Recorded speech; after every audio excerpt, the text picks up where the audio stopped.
Selamat pagi Ibu. Terima kasih telah meluangkan waktu untuk berbincang dengan saya hari ini. Izinkan saya memperkenalkan diri dulu dan teman-teman saya. Perkenalkan nama saya Bunga Kusuma-Ganti. Perkenalkan nama saya Rina Jessica. Perkenalkan nama saya Natalia Kusuma. Perkenalkan nama saya Rizka Aulia. Perkenalkan nama saya Angga Askananda. Nama saya Amalia Sabita. Kami ingin mewawancarai Ibu terkait dengan tugas sekolah saya dan saya ingin bertanya lebih banyak tentang dunia teknik. Bolehkah Ibu memperkenalkan diri terlebih dahulu?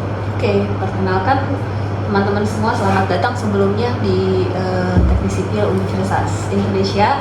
Perkenalkan nama saya Yudia Yola Pratiwi. Saya biasa dipanggil Yola gitu ya. Saya dosen di Teknik Sipil dengan kekhususan ilmu di transportasi. Apa visi misi dan jurusan yang diunggulkan di Universitas Indonesia? Visi misi dan jurusan yang diunggulkan di Universitas Indonesia, bukan di Departemen Teknik Sipil. Di Universitas Indonesia ini. Jurusannya, kalau yang saya tahu, kita kecontekan nih. Kamu kayak apanya kayak lagi interview kerja gitu. Nanya visi misi sama apa sayangnya. Oke, visi misi.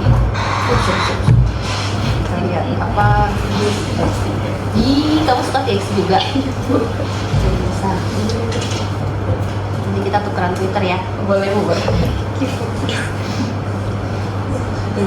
Jadi semua mungkin saya rasa sih informasi paling gampang pakai ini. Biasa bisa di.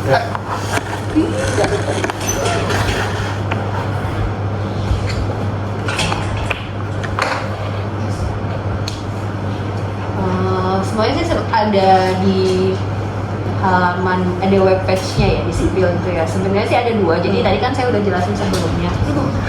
Di UI itu kan ada Universitas Indonesia di mana kita ngomongnya ya pusat ya atau rektorat gitu. Dia kampus kita itu membawahi ada banyak banget fakultas. Nah, salah satunya adalah Fakultas Teknik. Di bawah Fakultas Teknik nanti akan banyak sekali departemen. Kemudian di bawah departemen ada program studi tadi. Nah, kita itu sebetulnya salah satu fakultas yang paling banyak program studinya. Jadi fakultas teknik itu cukup besar. Kalau kayak di fakultas psikologi mungkin dia cuma ada psikologi aja, atau mungkin kalau di fakultas FIK ilmu keperawatan itu dia mungkin cuma ada FIK aja kayak gitu ya. Jadi kita termasuk fakultas teknik termasuk besar. Nah kemudian kalau membicarakan visi misi, ketika kita menyusun visi misi visi misi Departemen Teknik Sipil, kita juga harus inline sama visi misinya UI gitu ya. Nah mereka memang visi misinya adalah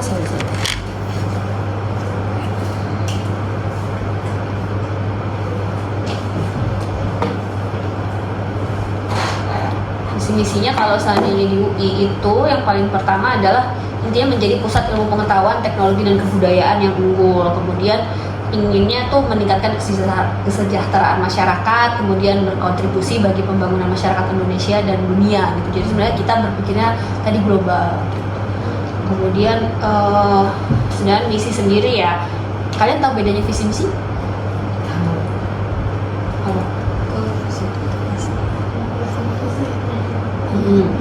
Visinya adalah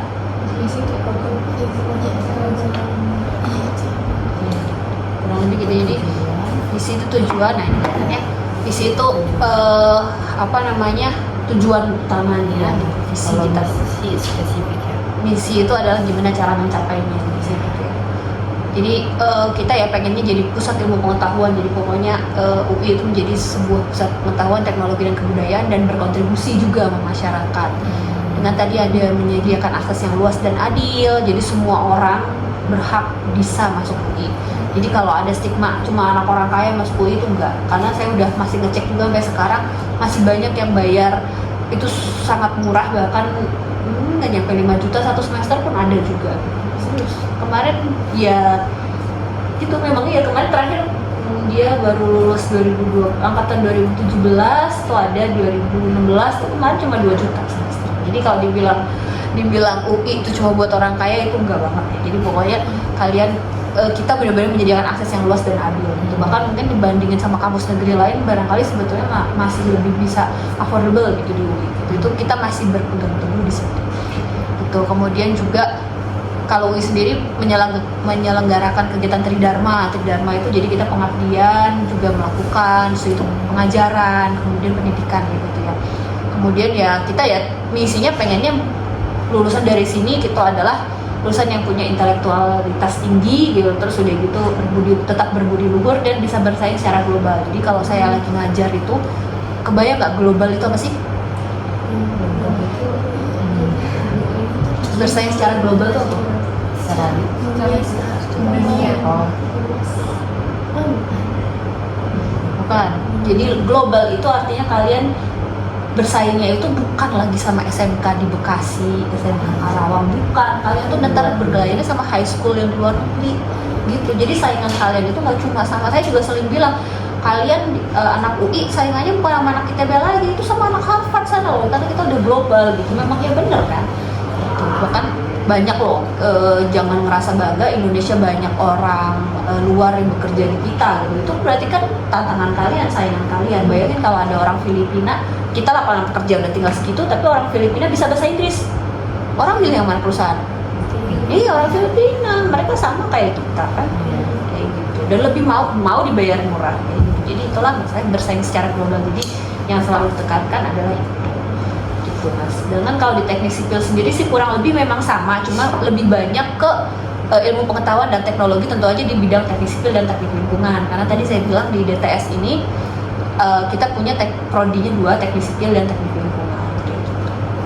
Dan kita juga maunya berwawasan lingkungan. Jadi ketika teknik sipil kita nggak cuma membangun saja kan, sebetulnya ketika kita membangun sesuatu kan teknik sipil itu kan bidangnya membangun bangunan gitu ya.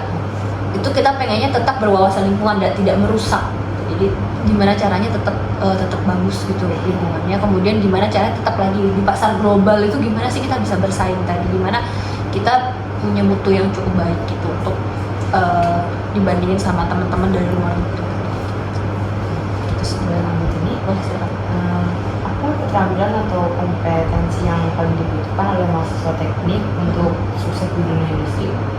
Sukses terus dulu. Ini teknik sipil ya, karena memang kita bedanya teknik sipil. Sebentar, kita sendiri tuh kalau di website kita punya ada yang namanya capaian pembelajaran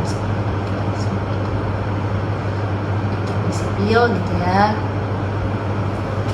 Kan di sini tadi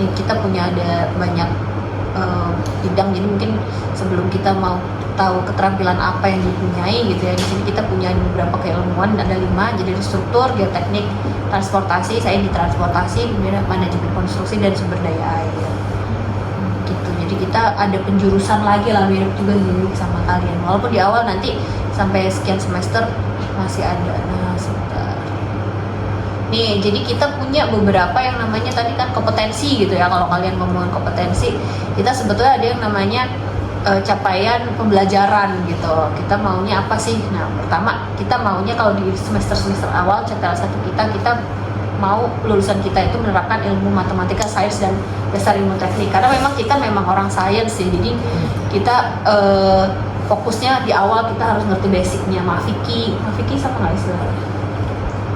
Matematika, fisika, kimia. Kita nggak ada biologi, jadi bedanya itu. Jadi kita totally nggak ada biologi. Kimia pun sebenarnya kalau kita di awal cuma sedikit. Jadi lebih memang banyak fokus di matematika dan fisika gitu kalau di kita. Maka rumus kita nggak usah ngafalin, ada sigma F sama dengan M kali A. Kalian belajar itu? Belajar. Kalian jurusan apa sih betul? IPA. Terus? Oh jadi kayak gitu tuh nggak ada jurusan. Kalau dulu adikku pernah masuk, adikku yang kedua tuh dia di SMK dan dia SMK penerbangan SMK 27 Rawamangun itu tuh. Nah dia tuh udah jurusan elektro gitu, terus ya gitu jurusan otomotif gitu kan dia gitu. Itu masuk ke SMK kalau SMK jurus. Oh sorry, ini SMA ya. Iya, aku kok kayaknya kemarin mbaknya bilangnya, Mbak Teddy kita ngomongnya SMK sekarang. Makanya baru mudeng. Oke, jadi lanjut lagi ya. Jadi IPA ya iyalah ya, IPA bisa masuk ke sini. Walaupun sekarang kayaknya di tes negara itu apa sih kita ngomongnya SNMPTN bukan SNB ya. SNB itu kan biasanya yang sekarang yang IPS pun udah bisa kan yang masuk ngeloncat. Tapi kita ketika lulus dari sini harus bisa itu matematika, fisika, kimia itu at least itu berpikir.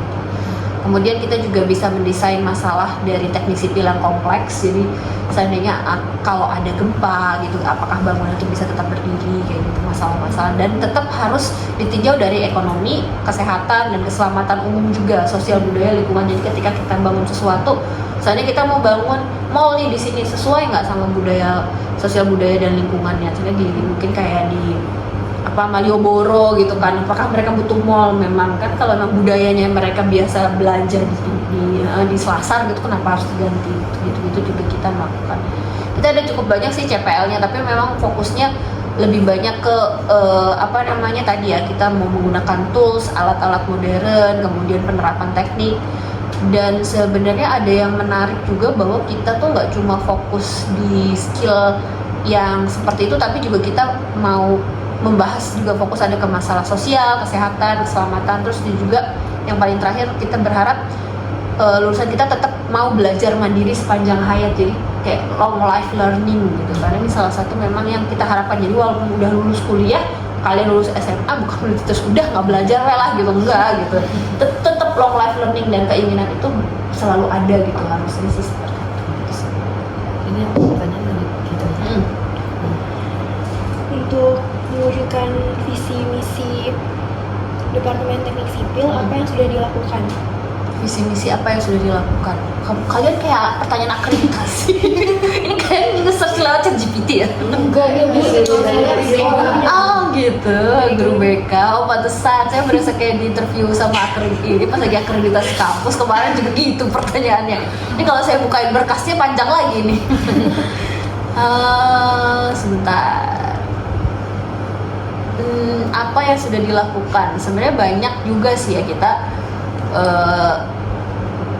tergantung dari ini. Siapa yang masa saya beneran harus bukain? Jadi biasanya sih kita kalau yang kemarin kita jawab gitu ke para examinernya yang melakukan akreditasi gitu ya dari profesor UNS apa UII ya, saya lupa. Itu kita jawab bahwa beberapa hal, contohnya kita selain kita menyusun visi misi, kita juga ngabarin gitu, memberi info gitu kepada halayak luas gitu melalui website seperti nol visi misinya. Terus setelah itu kita juga rutin gitu tiap mungkin setahun sekali kita mendengarkan masukan dari evaluator gitu. Jadi kita punya orang eksternal yang melihat apakah kurikulum kita tuh udah sesuai gitu dengan teknik sipil. Jadi kita punya evaluator, ada profesor dari luar, kemudian juga ada orang-orang praktisi yang memang gimana sih pengennya maunya lulusan teknik sipil seperti apa gitu, kita dengar itu. Terus juga selain itu kita juga ada perwakilan dari mahasiswa gitu ya, kita selalu mendengarkan juga masukan-masukan gimana sih apa yang kurang dari kita gitu dalam sebagai sisi pendidik gitu, apa yang harus diperbaiki. Itu sih kurang lebih. Adakah kerjasama dengan perusahaan tertentu atau rekanan dengan pihak lain? Banyak sih kalau masalah kerjasama juga website ada semua. Coba kita di sini aja di website ada semua. Jadi kita selain kita nggak cuma kampus gitu, kita perusahaan banyak, kementerian juga kita sering dihubungi. Jadi dari swasta maupun kementerian ada. Ini kalau ini logo akreditasi kami ya. Tadi di bawah tuh ada. Nah ini contohnya ya, mitra akademik gitu, kita Adikarya, Rekin. Tuh, ini biasanya mostly teman-teman kita lulusan masuknya ke sini. Tapi nggak menutup kemungkinan keluar juga banyak sih. Terus di kita ada PT apa lagi nih? Publika juga, Adika. Ya sebenarnya lebih banyak dari ini sih. Mungkin kebetulan ini sponsor kali. Ada lebih banyak dari ini. Tapi kurang lebih ya ini.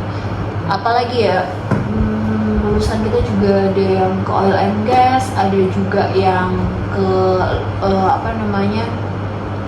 kerja di konsultan luar negeri pun ada gitu. Terus kalau untuk universitas juga terakhir itu kita banyak kerjasama sama Universitas Leeds di Inggris, lebih banyak sih di Inggris. Itu kita juga kerjasama juga ke universitas di Jepang juga ada kayak gitu, jadi bisa exchange kayak gitu juga ada. Kita lagi mau approach kepada Padekan, itu mau approach mengirim mahasiswa ke Berkeley di Amerika sih terakhir. Berarti ada pertukaran mahasiswa? Ada, bisa. Kalau ISMA sendiri sih pakai ISMA ya, tahu ISMA kan? IISMA itu banyak banget lah, rame juga kok di ini. Mungkin nanti kalau pas kalian kuliah, jadi dia emang ada. Kita juga ngirim banyak banget sih mahasiswa untuk ISMA. Kalau udah ISMA bahkan kemana-mana gitu. Itu saya sendiri S2 nya di Inggris, S3 nya di Jepang. Jadi emang walaupun ya gitulah, cukup terbuka sih kemana-mana. Ini kalau kalian nanti mungkin waktu kuliah mau, atau kalau saya mau lanjut kuliah tentang ISMA ini banyak. Kalau pas lagi SMA ada juga, saya lupa nama programnya dulu, bisa juga sih. Itu umum juga kayak gitu. Exchange ada. Saya lanjut ya. Boleh silakan.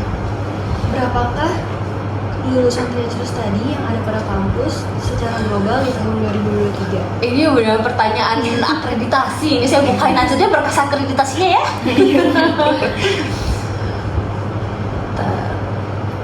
Terakhir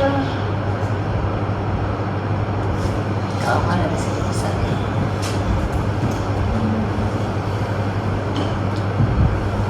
Saya bukan dari sistem aja. Ada sih di berkas akreditasi.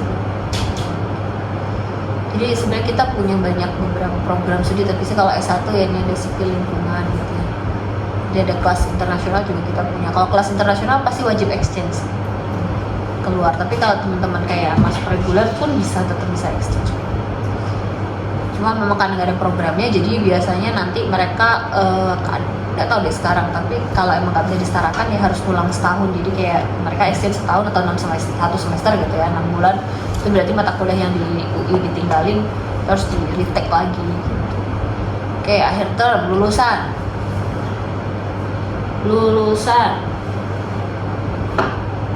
yang 2023 lulusannya berapa orang gitu ya?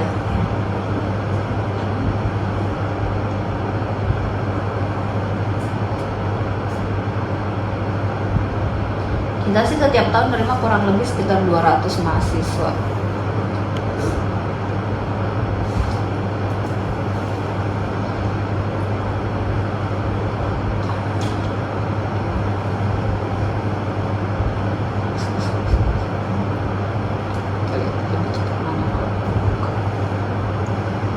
Kalau kalian seangkatan ada berapa kelas? 200. Iya, 200. Ada berapa kelasnya? 88.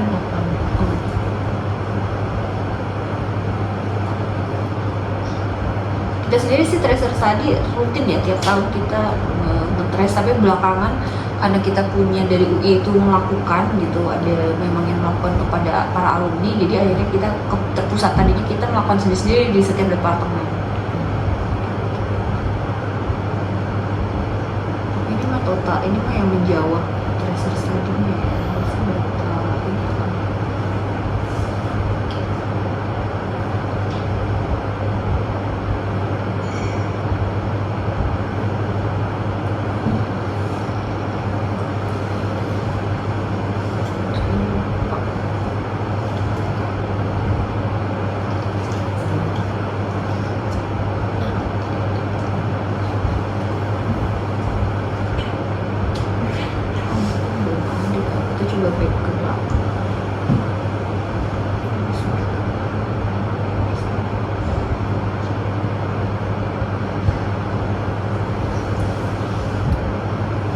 Kalau di tahun berapa 2022-2023 periode lulusan kita ini sebenarnya genap ada 71, tapi ini yang genap biasanya lebih banyak diganjil sih. Oh udah ganjil.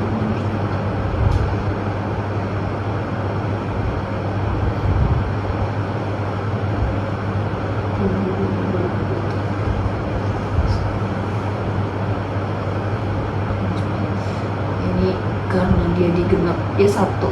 Kayaknya biasanya kalau dia digenap kalau diganjil lebih sedikit, berarti digenap harusnya. Kan kita wisuda cuma setahun sekali sih. Jadi cuma di bulan Agustus atau sekitar itu. Sedikit ya yang lulus. Baik, itu 71, tadi 71 orang, tapi khusus untuk anak-anak reguler. Di sini ini dia. Tempat lulusan nih, jumlah lulusan. Ini kalau kita ini sekitar 226, kemudian di tahun sebelumnya 93. Setelah itu 103. Kalian perlu datanya juga? Enggak. Cuma nanya doang. Iya. Oke. Saya lanjut ya. Oke, silakan. Bagaimana cara bersaing dengan kampus negeri lain? Bagaimana ya tadi sesuai dengan menerapkan misi tadi sih. Kalau kita sih tadi selain teman-teman kita tuh dibekali sama pelajaran yang eksakta yang jelas belajar aja, kita juga pengennya mereka ada soft skill juga ya. Terus terakhir itu demand permintaan untuk kemampuan menggunakan software itu makin besar. Jadi kita juga coba bekali untuk teknologi-teknologi gitu. Software tergantung misalnya kita mau hitung gempa ataupun mau modeling tentang transportasi kendaraan, itu kita mengajarkan. Terus setelah itu juga, selain itu kita juga kemarin ada satu mata kuliah baru aja, yaitu tentang presentasi, cara membuat laporan dan presentasi. Mungkin buat kalian itu hal yang biasa ya, tapi sebagai anak teknik yang kerjanya cuma ngitung selama bertahun-tahun, ternyata memang itu diperluin karena ada keluhan gitu dari kita ngomongnya user ya. Jadi setelah lulus tuh praksis alumni kita kan kerja sama sebuah perusahaan itu kita ngomong user. Jadi mereka yang menggunakan lulusan kita tuh kita dengerin gitu, apa sih ada keluhan nggak sama anak sipil UI gitu. Terus itu dia bilang iya bikin presentasi atau mungkin kurang menarik, tidak terlalu bisa menyampaikan ide. Nah itu makanya kita buatlah satu mata kuliah. Kita juga ada mata kuliah kewirausahaan, karena memang belakangan entrepreneur lagi naik daun ya, gimana caranya mereka bisa membuat bisnis sendiri. Nah itu kita juga ada satu mata kuliah kayak gitu juga. Saya lanjut lagi. Ya. Apa kendala ibu dalam menjalankan peran sebagai dosen? Kendala sih sebenarnya sih standar aja sih, sama kayak yang lain-lain ya, karena memang kita jumlah mahasiswa cukup banyak gitu kan. Kadang satu kelas bisa 40 orang, kadang sampai 70. Saya pernah ngajar kelas sebesar itu. Jadi kalau pasti text time untuk ngoreksi dan lain sebagainya, ngasih feedback gitu. Kalau waktu pas lagi saya S2 itu, dosen-dosen saya S2 saya di Inggris. Nah mereka itu benar-benar setiap tugas itu dikasih feedback di sebelah kanan, kamu harusnya lebih begini, bahasanya kayak gini. Itu kan membantu kita buat lebih baik ya. Dulu pas lagi awal-awal lulus saya luangkan lah waktu untuk melakukan itu, tapi dengan jumlah mahasiswa sampai 60-70 orang satu kelas ya cukup berat ya. Akhirnya ya udah ujiannya berubah jadi ya jelas benar salah aja, mungkin lebih banyak pakai pilihan ganda dan sebagainya gitu sih. Sayang banget. Oke, dari saya, bagaimana metode pembelajaran yang digunakan? Apakah termasuk kampus Merdeka? Oh iya, kita masuk kampus Merdeka, kita juga menerima mahasiswa dari MBKM gitu ya, dari luar kampus. Jadi ini tahun lalu kita menerima dari ITS ada 3 orang, yang tahun ini 6 orang dari Universitas Udayana. Jadi mereka belajar bareng-bareng sama anak UI. Kalau kampus Merdeka juga ada yang mereka, kita kan maksimal 20 SKS untuk transfer kreditnya. Jadi seandainya berapa jam lah, saya lupa sih persisnya, sekian jam gitu ya, dia bekerja atau magang di luar, kemudian disamakan dengan 20 SKS. Di kita sebenarnya 20 SKS itu besar banget, karena bisa mungkin sekian mata kuliah, sedangkan kan dia harus memenuhi mata kuliah wajib sekitar 120 SKS. Jadi sebetulnya kayaknya belum pernah ada tuh yang maksimal magang di luar gitu, terus dia gitu dapat 20 SKS gitu disamakan gitu. Tapi kita ada beberapa mungkin sekitar 6 SKS gitu kan. Mereka magang kerjanya ngapain gitu, kita juga ngecek baik-baik. Kalau kerja cuma fotokopi doang ya kita nggak akan nerima itu ditransfer sebagai jumlah SKS lagi gitu aja sih. Terakhir, pertanyaan dari saya, adakah jalur khusus untuk masuk PTN khususnya di jurusan teknik listrik? Jalur khusus, kenapa nggak jalur umum? Kalau bisa umum kenapa khusus? Jalur kita tuh di UI ada semua ada di website SIMAK ya. Cimak UI gitu ya, mungkin bisa dilihat aja ada jalur macam-macam, ada apa saja gitu ya, program sarjana. Kita punya vokasi juga, kemudian setelah itu ada program sarjana. Nah, senang yang khusus-khusus nih, sarjana kelas khusus internasional ya, gitu ya. Kalau jalur khusus ngomongin, kita nggak semua fakultas punya jalur khusus tadi. Ini kelas internasional KKI, jadi mereka tadi ada yang double degree, ada yang single degree. Kalau single degree mereka hanya exchange gitu 6 bulan di luar negeri gitu, di kampus luar. Kalau yang double degree dia 2 tahun, jadi 2 tahun di UI, 2 tahun di luar gitu. Selain itu kita juga punya kita teknik sini ya, ini teknik sih sarjana biasa ya, jadi ada 2 sih kita jalur masuknya, yaitu tes PTN tadi ya, pakai jalur MS apa sekarang SNMPTN itu. Kemudian setelah itu ada juga jalur SIMAK, jadi kita punya tes mandirinya UI gitu, itu 2 sih itu. Jadi ada ini gitu. Jadi bisa dilihat di sini, so far sih kita memang ada 3 jalur ya, dan biasanya kita bedakan kelasnya juga gitu. Sipil nggak ada, oh ini sipil, ini sipil di atas ya gitu. Jadi ini belum, oh ini websitenya Fakultas Teknik sih.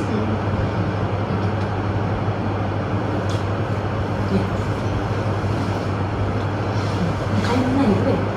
Udah soal katanya cuma 8. Coba kamu bikin pertanyaan sendiri. Ntar abis ini gantian saya nanya. Kan ini ada pertanyaan tadi kan yang belum dijawab semua ya. Apa tuh? Kan yang tadi tuh cara desain dengan kampus lain. Terus sekarang tuh lagi banyak kampus swasta kan di setiap daerah yang udah menjanjiin tuh kalau keluar kampus tuh bakalan langsung masuk kerja gitu. Itu gimana? Nggak gimana sih. Karena gimana juga kalau mau kita ngomongin proud atau apa, anak UI tetap dicari gitu. Iya, mau ngomong apa juga anak UI tetap dicari gitu. Dan walaupun lulusan dengan IPK sejelek apapun, so far sih kita nggak, apalagi di teknik sipil ya. Saya udah nanya ke mahasiswa saya kemarin, ada yang lulus 7 tahun, 6 tahun, terlambat sekali gitu kan. Tetap aja dia bekerja.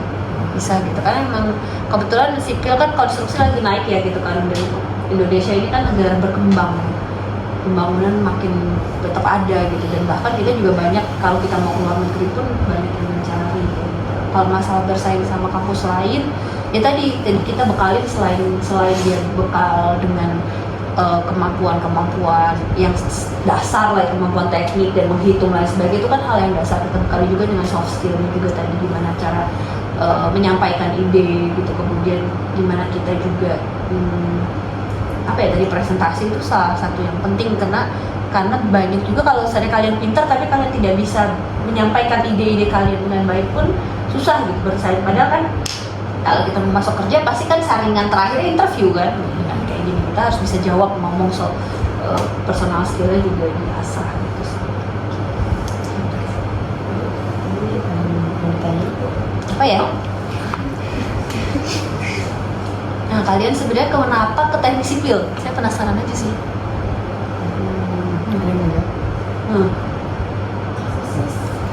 Sempat tertarik kuliah, nanti mau lanjut ke teknik sipil. Kenapa tuh? Bisa nggak? Agak suka gambar-gambar gitu, ngeliatnya, jadi sedikit tertarik. Terus masa gak ada satu orang yang belum ikut? Nggak, serius bisa masukin surat ke sini gitu. Dari sekarang kita banyak banget apa namanya, departemen lain.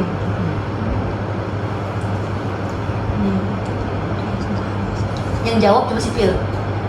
Ini Bu, jadi kita sebelumnya bertiga. Itu kan dibagi kelompok dari sekolah kalau mau kunjungan bertiga. Kayaknya kita tuh udah ngirim surat ke sisi. Cuman di prinsipnya itu kita dipersulit dan kurang dapat juga, kayak dosennya tuh pada belum ada bisa janjian gitu Bu. Jadinya kita beralihlah ke teknik gitu. Terus teknik kenapa ke sipil gitu? Teknik aja banyak banget loh. Tertarik aja Mas sama teknik sipil. Enggak, ada yang jujur aja. mati. Beneran tertarik Bu.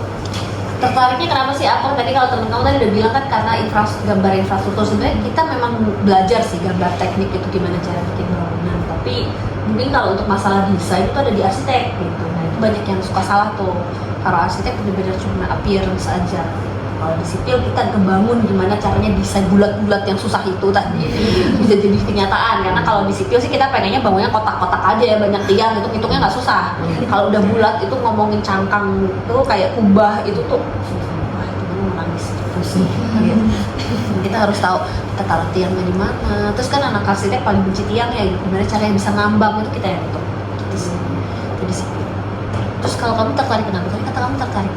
Ya karena kayak kalau kan kayak mereka kan emang dari awal juga udah tertarik banget. Nah awalnya tuh nggak ada mau ikutan kesini juga kan, cuma kayak lihat tentang sempet lihat TikTok gitu kayak tentang teknik sipil di UI gitu kan. Oh ya, Kayak siapa tertarik gitu. siapa yang ini anak mahasiswa kita atau jadi TikTok siapa?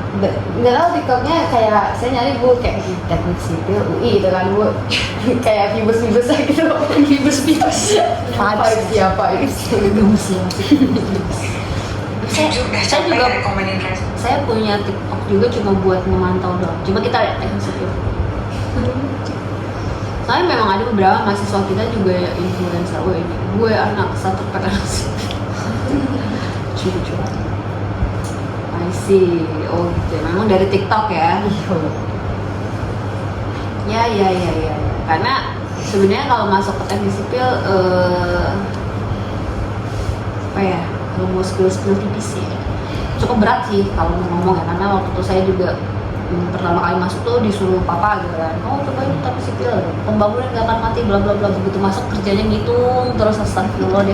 Itu teman-teman kalau dari FISIP, dari FH, bahkan aku tuh teman-teman anak fakultas hukum teman saya itu dia ngambil, kita kan maksimum 24 SKS. Nah di sipil tuh 18 SKS kita Sabtu Minggu masuk buat praktikum. Anak FH 24 SKS tuh hari Minggu libur. Cuma kebayang segitu gitu. Memang karena kita ada praktikum juga kan. Mungkin teman-teman kan di IPA juga pasti tahu lah ya ada praktikum juga. Tapi ya jauh lebih sering dan lebih banyak lagi modul-modulnya. Gitu sih. Jadi tapi ya tadi kita yang paling senang sih lulusan kita tuh nggak cuma bekerja di teknik, kadang juga banyak banget masuk ke konsultan ataupun kemana aja diterima gitu, di bank pun dicari karena kita benar-benar udah kuat mental banget sih bisa lulus dari sipil tuh biasanya jauh lebih kuat mentalnya karena kita benar-benar di tugasnya banyak banget dan ya harus kuat lagi itu sih. Terus ada yang mau ditanyain kan masuk nanti rencananya kalau mau kuliah tertarik nggak masuk sipil? Dipikirkan lagi aja ya baik-baiknya. Nanti kalian bisa masuk nggak bisa keluar gitu. Stuck nanti. Tapi ya seriusan kayak orang dari tambang pun ya kuliah di sini. Walaupun kita sebenarnya nggak belajar tentang tambang ya, nggak belajar. Cuma memang kemampuan jadi apalagi untuk manajemen trainee ya jadi MT. Itu ada yang penasaran lagi nggak mumpung kalian di sini gitu. Terus gimana sih kalau menurut kalian kalau di UI itu apa sih? Kalau nggak POV kalian deh sama tadi yang depan belum jawabnya. POV kalian dari orang dari anak SMA gitu sebagai sama anak-anak UI ataupun teknik sipil itu kayak apa sih gitu? Apa yang dalam pikiran kalian kalau mau kita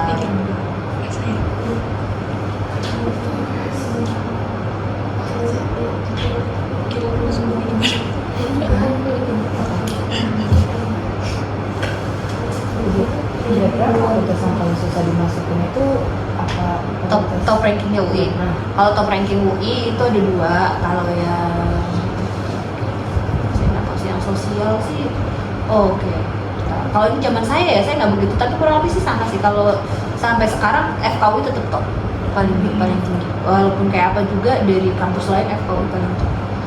Itu satu. Terus kalau untuk yang anak-anak nggak seneng biologi gitu biasanya cowok gitu mereka biasanya lari ke Fasilkom. Jadi memang apa sih tentang komputer ya, coding gitu. Kalian pernah dengar coding? Iya ya, kayak yang ngerjain data scientist gitu itu juga di Fasilkom itu coding.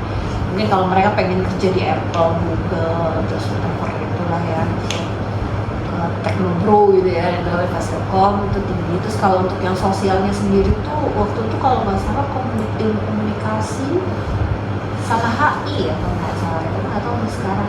Tapi anak-anak FH sih tetap top ya, anak-anak gaulnya rata-rata gitu. Saya mau ditanya lagi. Kalian jauh-jauh kesini mulai sebentar doang, saya senang ngobrol.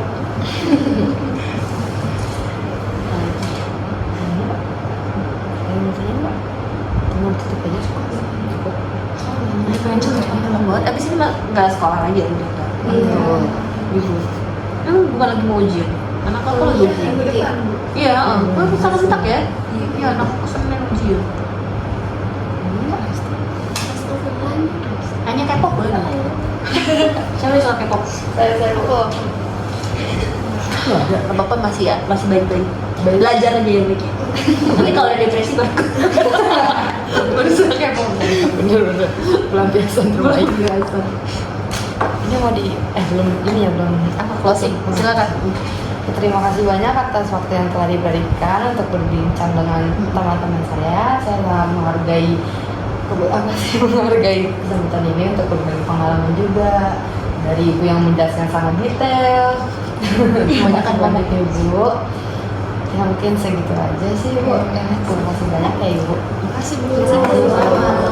Semoga bermanfaat. Amin.